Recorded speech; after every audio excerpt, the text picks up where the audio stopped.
Greetings, fellow raiders. Today we will cover another champion in Raid Shadow Legends lore. It is the story of Dark Kael. Millennia had passed since the great schism that tore the race of elves in twain. Generations upon generations twisted the tale to suit their political needs, and the truth had been lost long ago. Replaced by hatred and resentment, the two fractured elf realms harbor for one another. For many, this hatred is all there is. Not so for Kael, whose keen mind always sought the truth, no matter how many layers of falsehoods he had to pierce through. As an apprentice sorcerer, Kael had access to some of the greatest repositories of knowledge that still survived within the domain of the Dark Elves. And unlike his peers, he had both the desire and the patience to sift through manuscripts of ancient history that did not directly aid his magical prowess. It was an interest he could pursue in earnest after coming of age and becoming a magician in his own right.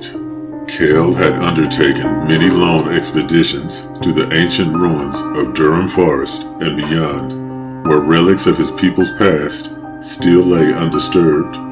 Over time, he gained the cautious respect of powerful Dark Elves, albeit Kael's lack of vicious loathing for their Arabian cousins stifled his chances of gaining a position in the courts of the Highborn.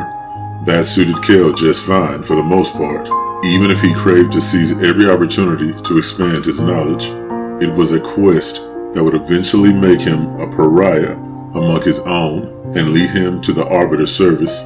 But as forces of Siroth gather and hope wanes across Teleria, Kael once more considers turning to the darkened magics his people had practiced for centuries. He does that not to serve evil, but to turn his own weapon against it. Alas, countless ambitious heroes sought to do the same. Their hubris and lack of understanding were a pathway to damnation that Kael is in no hurry to tread. No, he needs something that can help him harness the hellish energies without being consumed by them. And so his eyes turn to the Doom Tower. There, within the bowels of the ancient arcane prison the Arbiter had created for some of Teleria's worst abominations, lay the mysteries of ages past. Suppose Kael can complete this perilous journey to the tower summit and claim the occult artifacts scattered throughout its secret passages. In that case, he will finally be able to tap into the wellspring of dark magic and unleash his full potential against the creatures of shadow without being bent to the will of Siroth himself. And that is the story of Dark Kael. Till next time, my fellow raiders.